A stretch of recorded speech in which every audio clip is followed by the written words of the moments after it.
nangyari ang kanyang mga nakakatakot na karanasan nang sila ay lumipat ng bahay. Ang taon ay 1984. Mula kasi sa Pangasinan ay lumipat sila sa Metro Manila. Sa Quezon City nakakuha ang kanyang tatay ng kanilang matitirahan doon sa may Fresco. 2 palapag ang bahay na may bakanting lote sa likuran at may nag-iisang puno na naroon na may kalakihan. Maayos naman ang pagkakayari ng bahay. Maganda ito kumpara sa tirahan nila sa probinsya. Simentado at pinturado ang bahay na kanilang nilipatan. Kung kaya masayang-masaya sila ng kanyang kapatid na si Emma.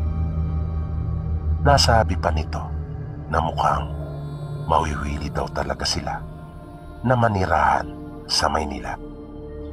Pero si Irma ay may kakaibang naramdaman nang umakyat sa 2 palapag.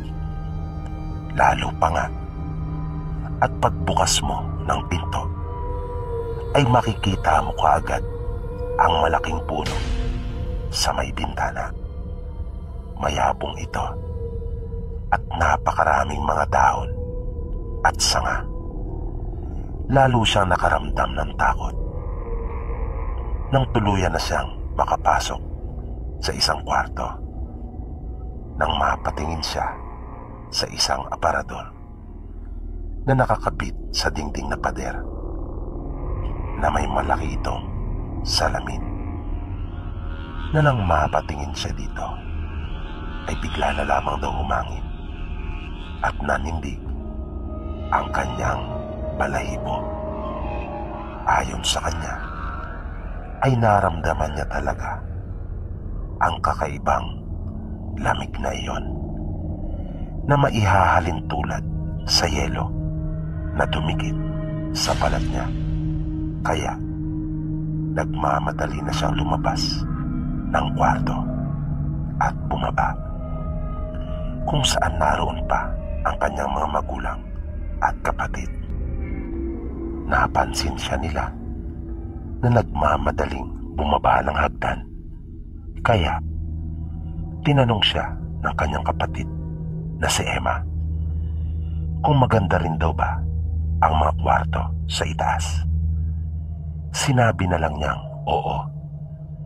Naisip niyang marahil ay akala ng kanyang kapatid kaya siya nagmamadali ay dahil sa excited siya.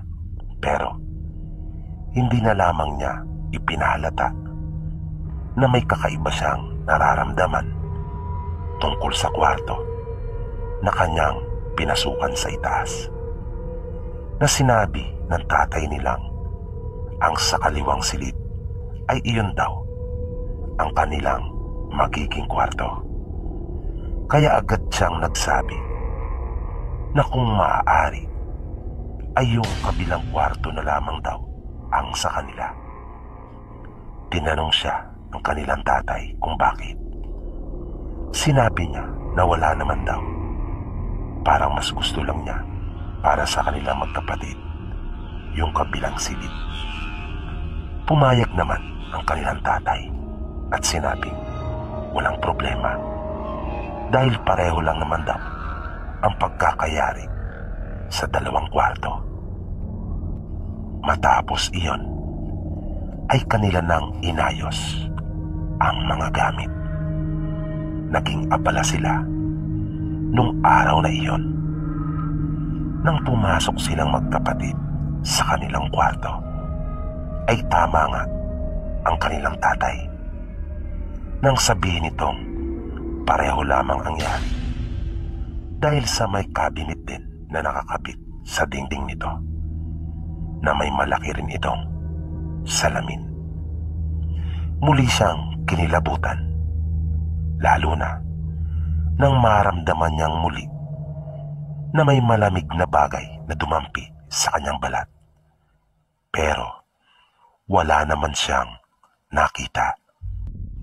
Isang araw, ng mga bandang 3:00 ng hapon, habang dalawa lamang sila ng kanyang kapatid na nasa bahay, ay may naranasan siyang hinding-hindi niya makakalimutan. Iyon ang una niyang karanasan sa bahay nilang iyon na talaga namang nagpasindak sa kanya. Nanonood daw noon ang kanyang kapatid na si Emma, habang siya naman ay nasa kusina at naghahanda ng kanilang mamimeryenda, nang maaaninagan niyang may paakyat sa hagdan. Ang buong akala niya ay ang kanyang kapatid iyon, pero bukas pa rin ang telebisyon, kung kaya napasulyap siya doon sa sala at nagulat siya nang makita niyang naroon pa rin si Emma. Kaya ibinaling niyang muli ang kanyang atensyon sa hagdan upang alamin kung sino o ano iyon. Nang silipin niya ay halos hindi siya makapaniwala sa kanyang nakikitang umaakyat sa hagdan. Nakita niya ang mga paa nito na marumi at tila may dugo, at ang laylayan ng suot nito na kulay itim. Gusto pa sana niyang tingnan mabuti kung sino iyon, pero naunahan na siya ng matinding takot. Dahil doon ay hindi na niya napigilan ang kanyang sarili na ikwento sa kanyang nakababatang kapatid ang kanyang masamang kutob tungkol sa bago nilang bahay. Taliwas sa kanyang akala na hindi ito maniniwala, ay sinabi nito sa kanya na ganun din daw ang kutob nito. Nagkwento pa ito sa kanya na nung gabing nagdaan ay nakakita siya ng babae sa gilid ng kanilang higaan. Akala daw niya noong una ay nananaginip lamang siya. Hindi daw niya nakita ng malinaw ang mukha nito dahil sa may nakatakip na belo. Gusto daw niyang sumigaw ng mga pagkakataon na iyon, pero walang lumalabas na boses sa kanyang bibig. Panay pa nga daw ang kalabit nito sa kanya, pero mahimbing na mahimbing at malalim daw ang pagkakatulog ni Irma. Nagpasya silang ikwento na sa kanilang mga magulang ang kanilang mga nararanasang kababalagan sa bago nilang bahay.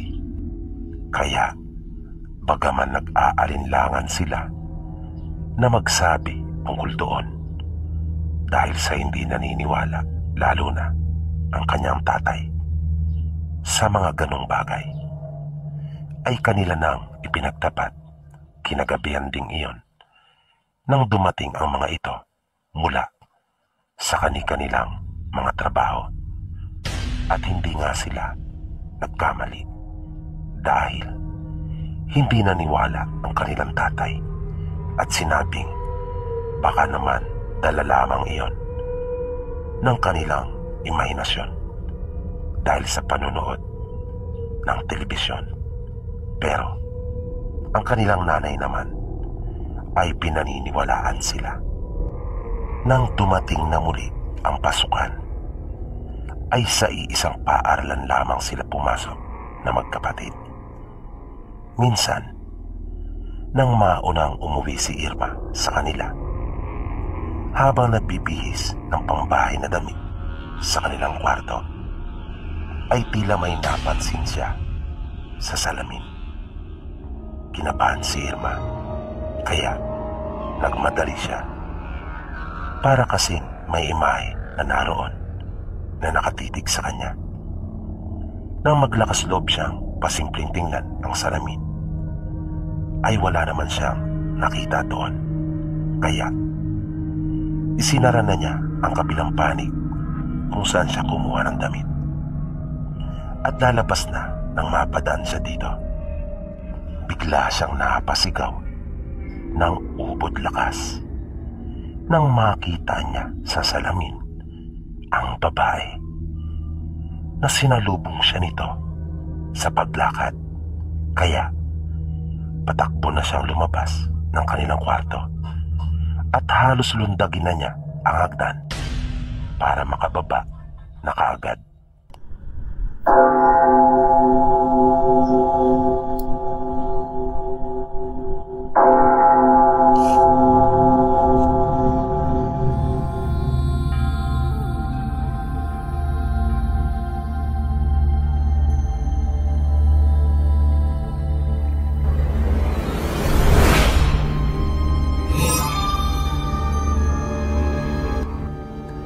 Isang gabi po, lumabas ako ng barracks para dumumi.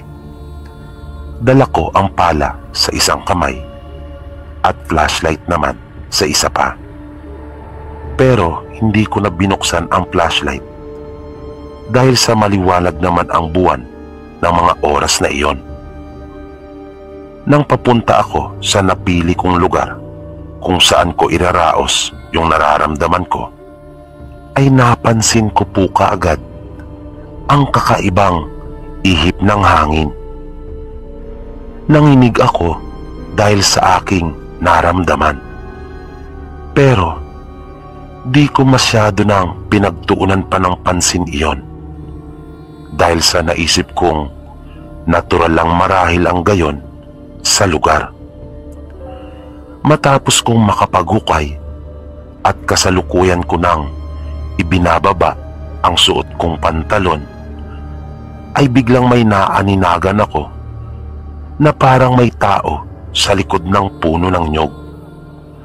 Kung kaya natigilan ako at pinagmasdang mabuti kung tama nga ba ako sa aking napansin. Kaya bagya ko pa nga pong iniyuko ang aking ulo para sipating mabuti kung mayroon nga talagang nasa likod ng puno ng nyog. Nang masiguro ko sa aking sarili na walang naroon, ay saka ko pa lamang ibinaba ng tuluyan ang pantalon ko at naupo sa tapat ng ginawa kong hukay. Pero laking gulat ko nang mapatingin akong muli sa puno ng nyog na nasa aking harapan, nang biglang may tila dumungaw mula sa likuran noon at dahan-dahan itong tumuwad na parang aso, na sa tingin ko ay ako talaga ang puntirya nito. Kaya wala nang isip-isip kong inangat ang pantalon ko at tumakbo. Nang malapit na ako sa barracks, ay wala na ito ng aking lingunin. At doon pa lamang po ako medyo nahimasmasan. Naiwan ko ang pala sa pagmamadali, na tanging isang tsinelas na lang rin ang suot ko. Narinig ko ang mga tao na nagkakaingay sa loob, na nagkukwentuhan sila. Kaya matapos kong makapaghugas, ay pasimple akong pumasok na parang walang nangyari, at hindi ko ipinahalata ang takot na nararamdaman ko dahil di ko maialis sa isip ko ang nakakatakot na itsura ng aswang. Hindi pa doon natapos ang mga nakakatakot kong karanasan sa probinsya. Pero hayaan niyo po munang ikwento ko kung paano po ako napunta sa lugar na iyon. Tubong antike po talaga ako, at alam kong kilala ang Western Visayas pagdating sa mga kwento ukol sa mga aswang. Pero sa maniwala po kayo at sa hindi, ang karanasang ikinukwento ko po sa inyo ay sa ibang lugar ko naranasan. At hindi ko na lamang po babanggitin ang pangalan ng probinsya bilang pagbibigay respeto na rin sa mga taga roon. Alam niyo po, bata pa lamang ako ay naririnig ko na ang mga kwento tungkol sa mga aswang. Napakaraming kwento na po ang aking narinig ukol sa mga nilalang na ito, na kahit nga po ang aking mga magulang ay maraming ibinabahagi sa aming magkakapatid. At nakasanayan na naming makinig ng kanilang mga kwento, lalo na sa panahong bago po kami matulog sa gabi. Nang magbinata po ako, ay nagpasya po ang aking ama na pumunta sa ibang probinsya upang doon magtrabaho. Ramdam po namin na labag iyon sa kalooban niya. Dahil sa unang pagkakataon ay mahihiwalay siya sa amin. Pero wala naman siyang magagawa sapagkat kailangan para masuportahan ang amin pong pamumuhay. At doon po kasi ang sunod nilang proyekto. Kung kaya wala po talaga siyang magagawa kung gusto niyang patuloy na magkaroon ng pagkakakitaan. Sa construction po kasi siya nagtatrabaho. Dahil nga sa lungkot na nababakas ko sa mukha ng tatay namin, kaya nagpasya ako sa sarili ko na sumama. Naisip kong total naman ay malaki na ako at may pangangatawan rin dahil sa laki ako sa may hirap na trabaho. Kaya sinabi ko muna sa nanay ko ang aking plano. Ang tanging naging tugon naman niya sa akin ay depende daw kung papayag ang tatay ko. Kaya kinausap ko ang tatay namin. Sinabi ko na kahit laborer lang ay walang problema sa akin. At sa tingin ko naman ay kaya ko ang trabaho na iyon. Nang marinig ng tatay ko ang aking mga sinabi, nakita kong nangiti siya. Naisip kong kahit papaano ay mababawasan ang lungkot niya dahil sa makakasama niya ako doon sa probinsya na kanyang lilipatan. At pumayag nga ito. Tawid dagat po ang probinsya na pinuntahan namin.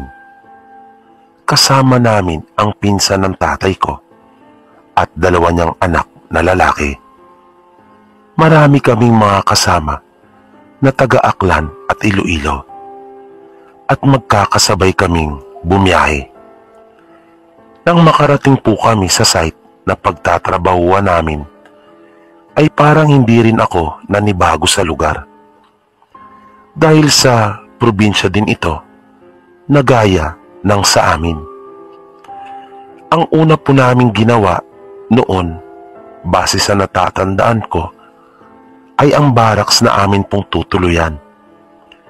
Medyo malayo po sa bayan ang aming pinagtatrabahuan. Kaya pag namimili kami noon, natatandaan ko ay 2 beses sa loob ng 1 linggo. Minsan, nang makasama ako sa pagpunta sa bayan para mamili ng mga kailangan namin sa barracks, ay may nakasabay kami sa daan. Isang matandang babae at babae na sa tingin ko ay halos kaidaran ko lang. Nang makausap namin sila, ay nalaman naming papunta rin pala sila ng bayan. At sa unahan lang daw ng ginagawaan namin ang kanilang bahay. May itsura ang babae at mabait naman silang nakipag-usap sa amin. Pero may napansin lang akong kakaiba na ang unang pumasok sa isip ko pa nga nung mga oras na iyon ay parang may diferensya sa pag-iisip ang matanda na para bang may dalawang pagkatao at personalidad ito.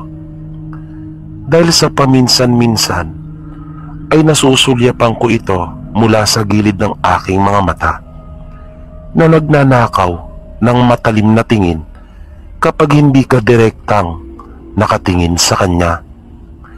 Na kapag haharap at titingnan mo na ito, ay bigla niyang babawiin ang kanyang matalas na pagkakatitig at yuyuko at saka makikipag-usap na uli ng mahinahon.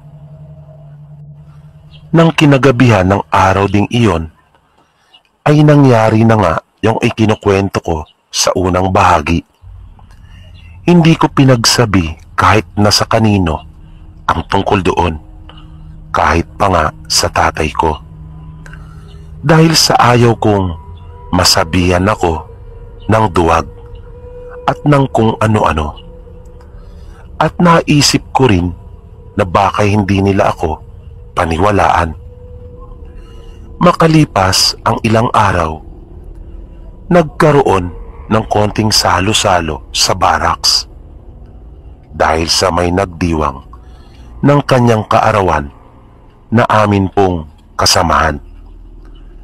Konti lang naman ang handa dahil sa alanganin sa sweldo ang petsa.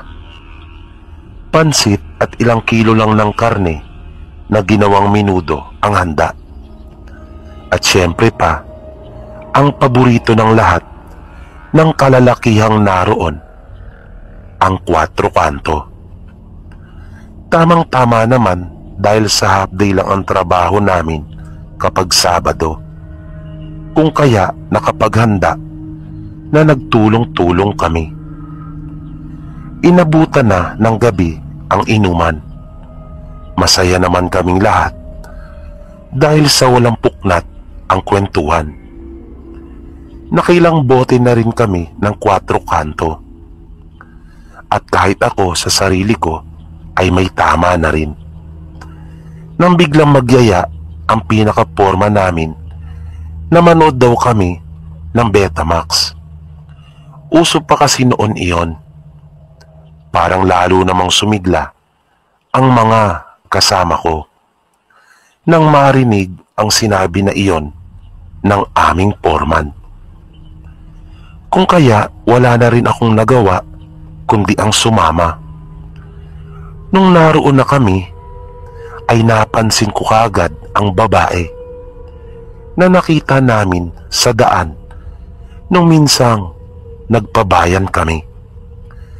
Pati siya ay naramdaman kong namukhaan niya ako. Sa kanila pala ang betahan na iyon. Dahil sa nakainom na, medyo malakas ang loob ko nung mga pagkakataon na iyon. Lumapit ako sa kanya at nagpakilala. Nalaman kong Nelia pala ang pangalan niya. Panay ang diskarte ko. Wala na ang atensyon ko sa palabas. Hindi ko iyon pinansin. Binulungan ako ng isa kong pinsan. Sinabi niya na masama di umano ang tingin sa akin nung mga lalaking naroon. Nasa tansya ko ay hindi rin nalalayo ang edad sa amin. Dahil sa nawili ako sa pakikipag-usap kay Nelia, kaya nagpaiwan pa ako nang magpaalam na sa akin sila tatay, kasama ng iba pa naming mga kasamahan. 3 kaming natira, bali nagpaiwan rin ang 2 kong pinsan. At sinamahan ako sa bilin na rin ng tiyo ko na tatay nila. At paalala na rin mismo ng tatay ko na magsabay-sabay na kaming umuwi sa barracks. Habang patuloy kami nagkukwentuhan ni Nelia, ay panay naman ang dagdag ng pinsan ko bilang pagbibuild up sa akin. Pero lubos kong ipinagtaka na matapos sabihin ng pinsan ko na maswerte si Nelia pag ako ang naging nobyo dahil sa lahi daw kami ng matatapang, ay bigla itong sumagot at sinabing di daw siya naniniwala. At natatawa pa nitong idinagdag na may matapang baraw na nagtatakbo sa sobrang takot, na hindi man lang nagawang mapunasan ang puwet dahil sa pagkataranta. Na nakita ko ang reaksyon ng dalawa kong pinsan na takang-taka dahil sa mga sinabi na iyon ni Nelia, pagkat wala naman silang nalalaman tungkol dito. Dahil sa narinig ko ay nakaramdam uli ako ng matinding takot, hindi lang para sa aking sarili kundi para na rin sa dalawa kong pinsan, lalo na nang bumalik sa alaala ko ang nakakatakot na itsura na iyon ng aswang. Kaya agad na akong tumayo, hindi lang dahil sa napahiya ako kundi dahil sa takot na baka makatay kami doon. Na ikinagulat ng dalawa kong pinsan ang naging pagtugon ko na iyon sa mga sinabi ni Nelia, na naglaro daw tuloy sa isip nila na totoo ang mga sinabi nito. Ngunit kung kailan at paano nangyari ay wala silang alam. Nang nasa daan na kami ay talaga namang nagmamadali ako. Panay ang pagtatanong at pag-awat sa akin ng dalawa kong pinsan na pinapabagalan nila ang paglakad ko. Dahil kulang na lang talaga ay tumakbo na ako. Dahil ayoko nang maranasan ulit yung gabing nagpakita sa akin yung aswang. Napalingon ako sa likuran ko nang bigla akong hawakan sa braso ng isa kong pinsan. Sinabi niyang sandali lamang daw. Ngunit dumating na nga ang kinakatakutan ko. Nang sa muli kong pagharap ay dahan-dahan nang lumalapit ang aswang na animoy isang malaking aso na nakatuwad na lumalapit sa amin. Napabulalas ang isang pinsan ko at nasabi ang katagang aswang. Napaatras ako sa kanila. Wala nang pagkakataon para makaiwas pa kami ng mga oras na iyon. May binunot ang pinsan ko sa kanyang tagiliran. May dala pala itong balisong. Tamang-tama naman na nilundag na kami ng aswang. Nakatalon ako palayo kasama ng isa kong pinsan. Subalit ang kuya niya ay natumba, na nagpandumog sila ng aswang. Kahit natataranta ay nagpalingalinga kami na naghahanap ng maaaring maipalo sa aswang para tulungan ang pinsan ko. Nakita naming iginuhit niya ang balisong sa lupa at sinusubukang saksakin ito. Pero nabitawan niya ang balisong. Mabilis akong lumapit at dinampot ang balisong. Mabilis ko itong sinaksak sa likod, sunod-sunod ng makaikatlong beses, hanggang napansin namin na humupa ito sa pag-atake at umalis na sa pagkakakubabaw sa pinsan ko.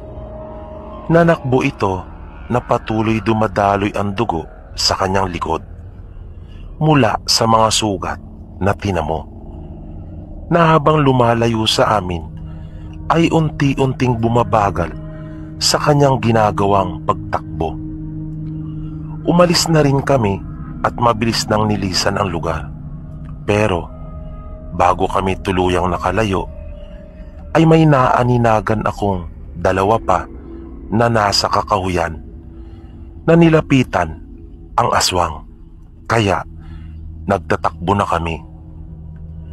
Kinabukasan, kasalukuyan kaming nagpapahinga dahil break time at katatapos lang naming kumain noon ng tanghalian ay may dumating na mga taga-barangay at sinasabing may reklamo daw sa akin na ako di umano ay nanaksak.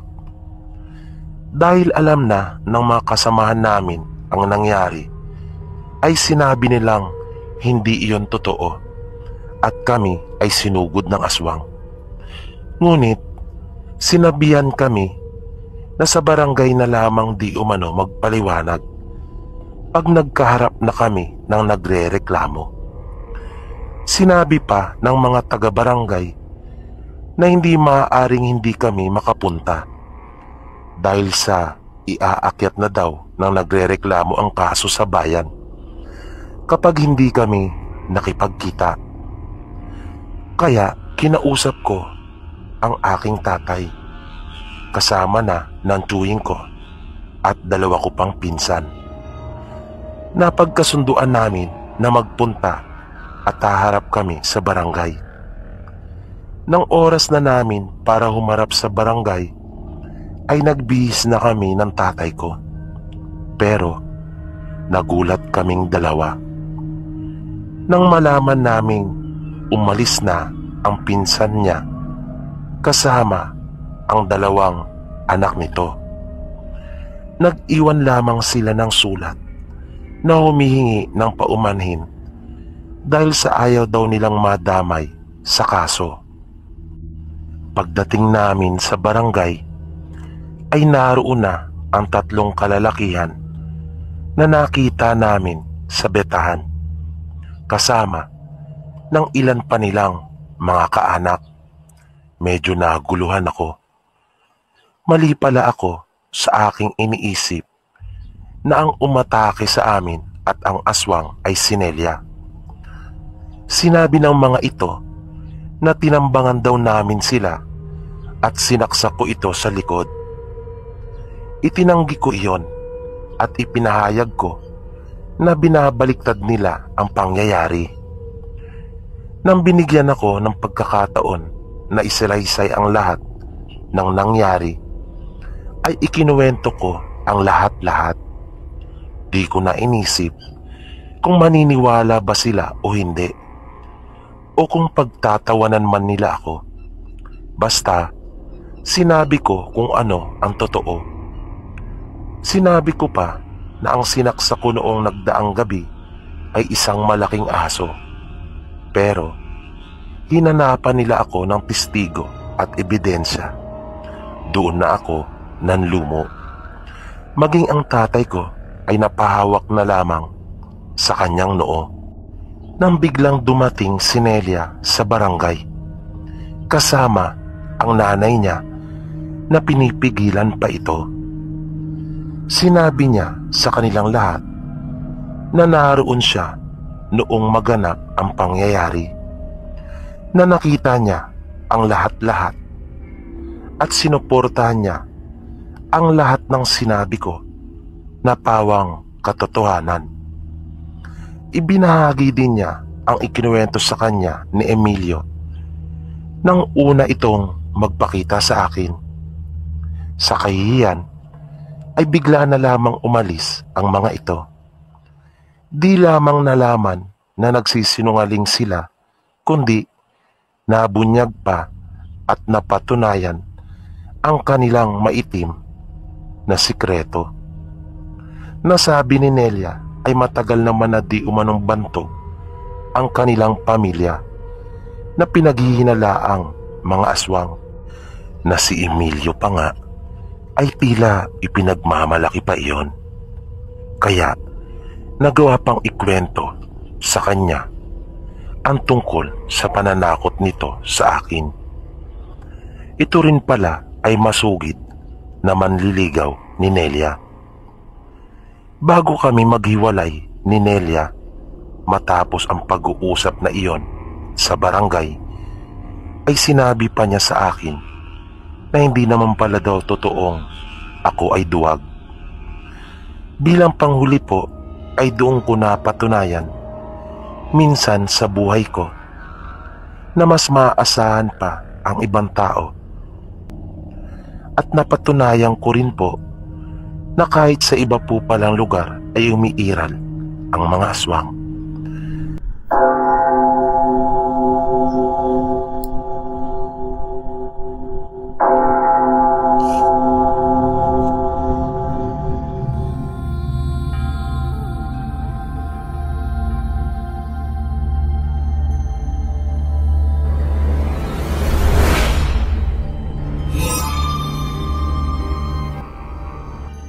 Noong siya ay may 11 taong gulang pa lamang, ay minsan niyang nakita ang kanilang ina na nagsasagawa ng isang ritual sa kwarto nito.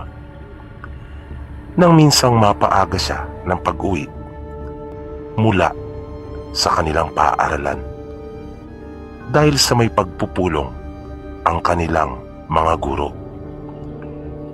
Hindi niya ipinaalam ang kanyang pagdating. Sa halip ay nanahimik siya at kanyang pinanood ang ginagawa ng kanyang ina. Pinagmasdan niyang mabuti ang bawat ikinikilos nito. Bagaman matindi na ang nararamdaman niyang kaba sa dibdib ng mga oras na iyon, ay mas nangibabaw pa rin sa kanya ang pagiging mausisa at kagustuhan na rin na matuklasan kung ano at para saan ang isinasagawa na iyon ng ina. Halos hindi kumurap ang kanyang mga mata sa patuloy niyang pag-oobserba. Natigil lamang ang kanyang palihim na pagmamatsyag nang dumating ang nakatatandang kapatid. Kaya napatayo siya ng tuwid at patay mali siyang lumabas ng bahay na kunwari ay wala siyang nakita. Lumipas pa ang mga araw na hindi niya mawaglit sa kanyang isipan ang kanyang mga nakita at nasaksiyang ginagawa ng kanilang ina. Naroon pa rin ang mga katanungan sa kanyang isipan kung ano ang ginagawang iyon ng kanilang ina at kung para saan iyon. Isang gabi ay nagising siya nang makaramdam ng pagkaihi.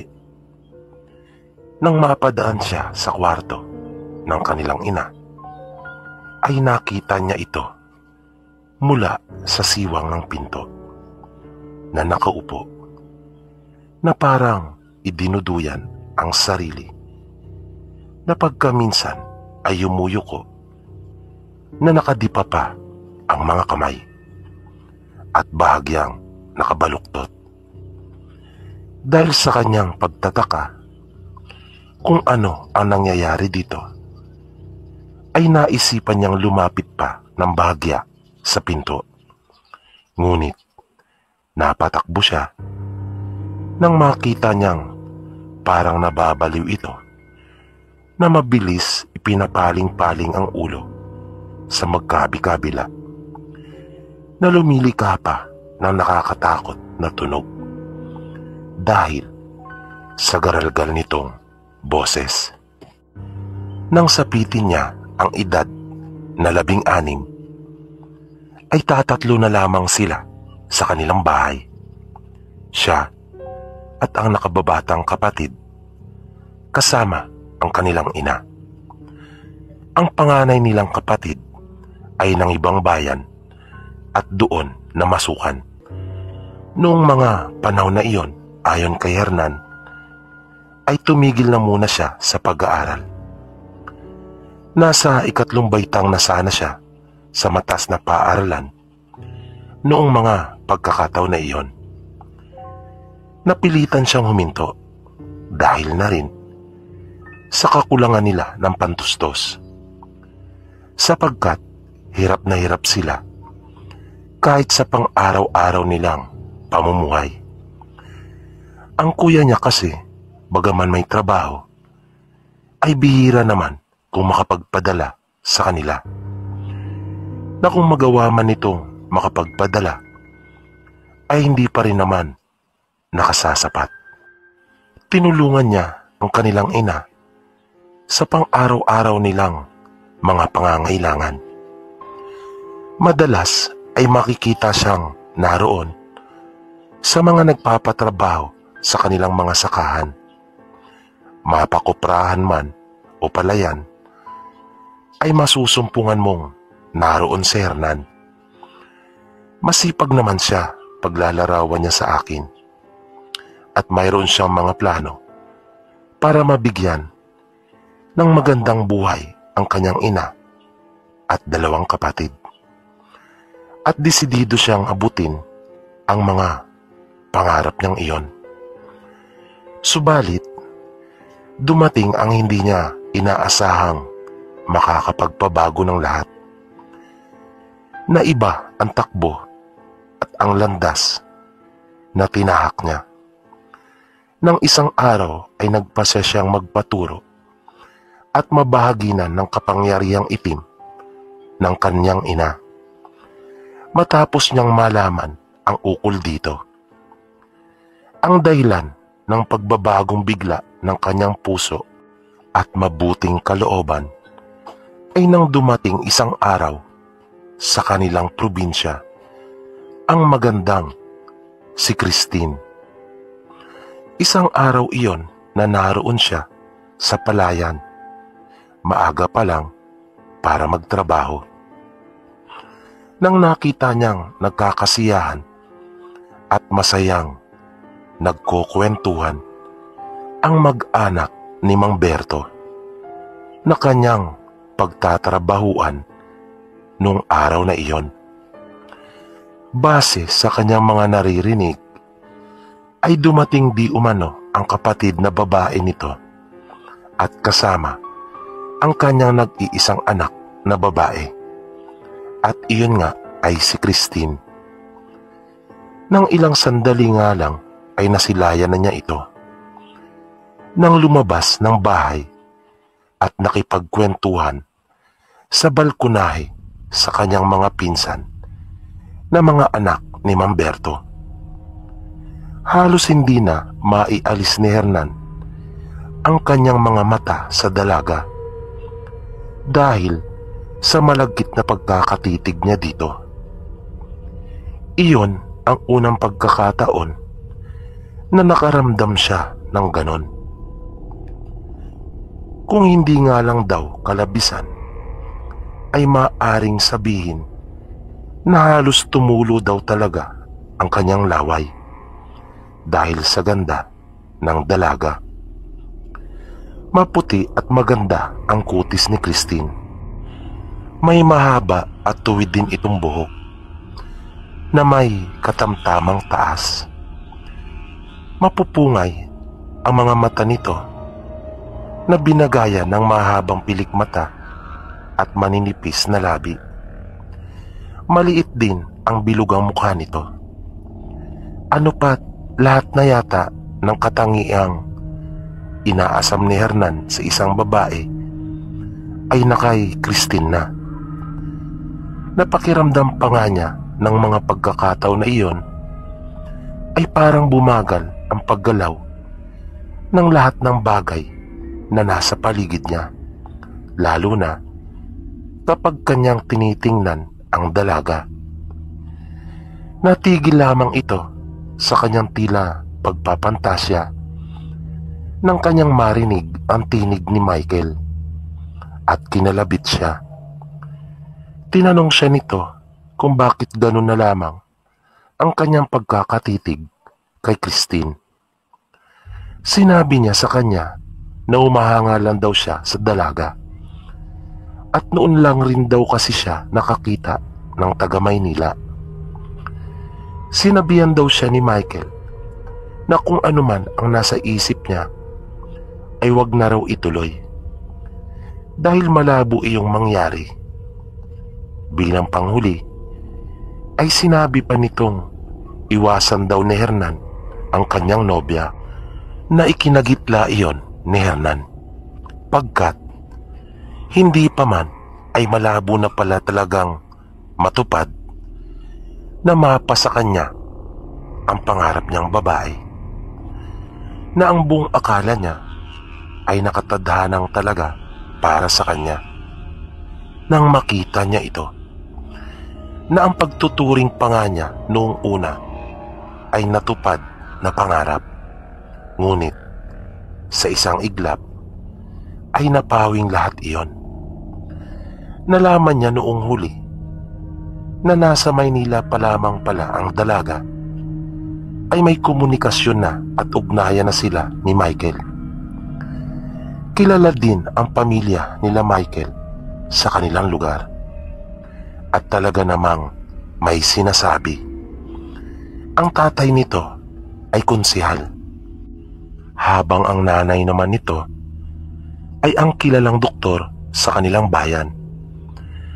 Nakaramdam siya ng awa sa sarili. May pagkakataon pa ngang halos isisi niyang lahat sa kanyang mga magulang ang kanilang kalagayan sa buhay, lalong-lalo na sa kanyang ama na maaga silang iniwan. Noong mga panahon na iyon ay doon niya naramdaman at nalaman ang maraming kakulangan sa kanya, na noon ay hindi naman niya iyon alintana. Kontento siya sa kung anumang buhay na mayroon sila.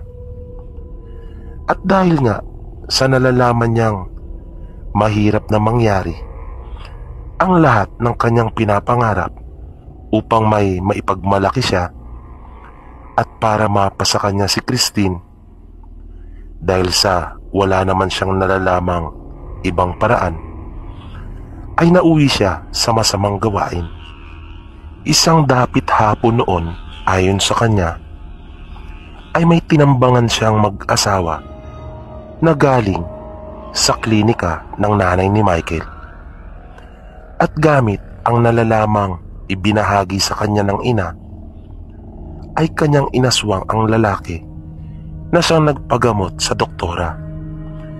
Hindi na niya pinatagal pa ang buhay nito, na siyang naging ugat ng pagdududa ng mga tao sa kakayahan ng kilalang doktora sa kanilang bayan, na si Hernan din ang nagsimulang magpakalat ng mga bulong-bulungan ng palihim para masira ang reputasyon ng doktora. Hindi lamang iyon ang kanyang ginawa. Base pa sa kanyang mga ibinahagi, ay nagsimula na rin umano siyang manggamot sa kanilang lugar, na siya rin mismo ang nagbigay ng mga sakit sa mga pasyenteng nagpupunta sa kanya para magpagamot. Dahil doon ay unti-unting nakilala ang kanyang pangalan bilang isang mahusay na manggagamot sa kanilang bayan. At kasabay noon ay gumanda na rin ang kanilang pamumuhay. Umunlad na ang kanilang kabuhayan. Ngunit isang araw, habang nasa kalagitnaan siya ng kanyang panggagamot, ay may dumating na isang masamang balita. Namatay umano ang panganay nilang kapatid sa probinsya kung saan ito nagtatrabaho. Noong mga panahon na iyon ay matagal na rin silang walang balita tungkol dito. Kaya nagulat sila nang ganong klase ng balita ang kanilang natanggap. Nagtakda sila ng araw para puntahan ang labi ng kanilang kuya upang kunin. Isinama niya ang bunso nilang kapatid. Kahit anong pilit niya, ay ayaw ng kanilang ina sumama, at sila na lamang daw ang magpunta. Nang dumating silang magkapatid sa punerarya, ay hindi pa maganda ang naging pagtanggap sa kanila ng pamunuan noon. Maging ang mismong may-ari ay may sinasabi sa kanila na hindi maganda, na ang totoong ikinamatay daw ng kanilang kuya ay gawa ng isang manggagamot. dahil nahuli daw itong may pinasok na bahay.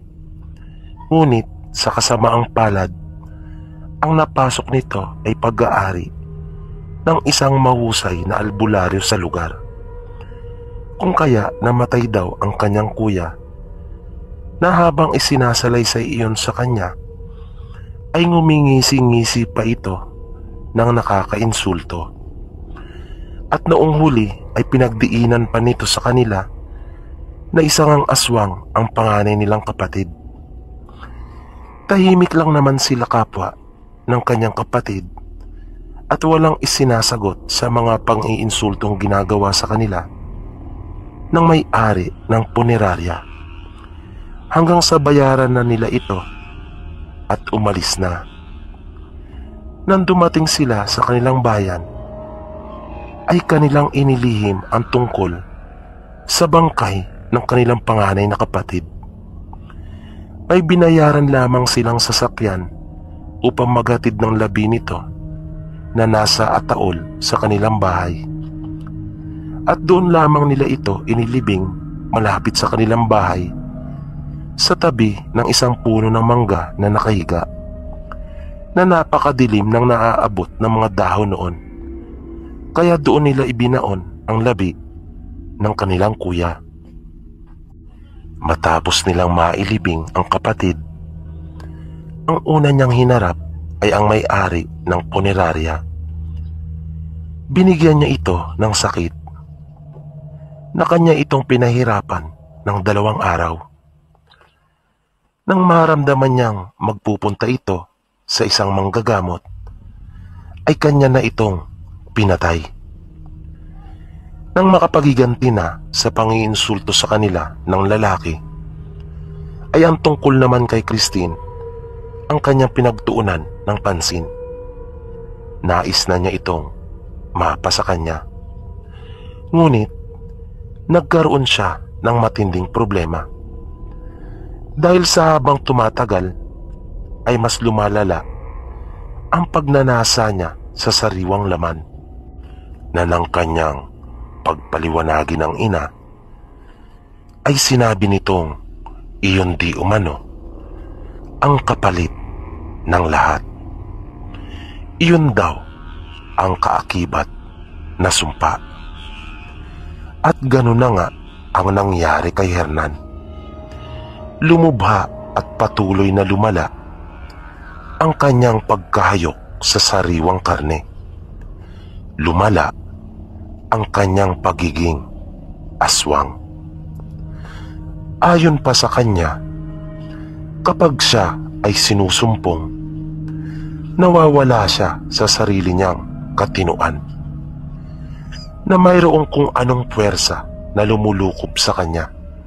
Pero kakaibang lakas naman daw ang kanyang nararamdaman na dumadaloy di umano sa kanyang katawan, na para bang napakagaan ng kanyang pagkilos, hanggang sa dumating ang oras na kanyang kinakatakutan nang siya ay mabisto ng mga taga sa kanila, nang siya ay muntik nang mahuli sa silong ng bahay ng kanyang bibiktimahin. Isang gabi nang siya ay sumpungin ng kanyang pagkaaswang. At iyon ay dahil umano sa mga nagkalat na sanga ng sintores na pinaglaruan ng mga anak ng kanyang bibiktimahin, na inilagay sa silong ng kanilang bahay, na iyon ang nakapagpahina sa kanya nang bumaon ang mga tinik noon sa kanyang balat, na nasugatan siya ng itak ng lalaki nang lumusot iyon mula sa siwang ng mga kawayang sahig. Kaya sa natitira niyang lakas ay nagawa pa naman daw niyang makatakbo upang tumakas. Wala silang sinayang na sandali ng kanyang ina at kapatid nang dumating siyang duguan sa kanilang tahanan. Lumikas kaagad sila na ang tanging dala ay ang naipong pera at mga damit.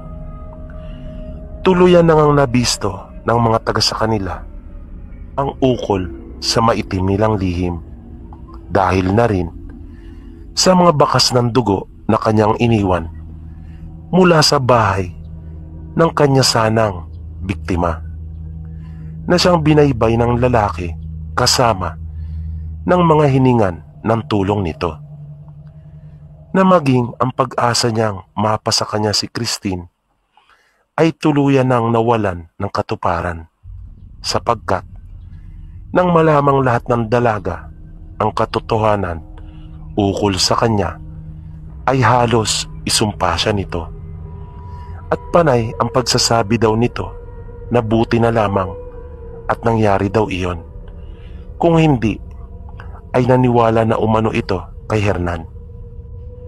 Ngayon ay lubos na pinagsisisihan ni Hernang lahat ang kanyang mga ginawa dahil sa inggit at masiding pagnanais na makamtan ang mga bagay sa mabilis at madaling paraan nang hindi pinaghihirapan, ay lalong nasira ang lahat ng magaganda niyang plano na muntik pang ikapahamak ng kanyang buhay.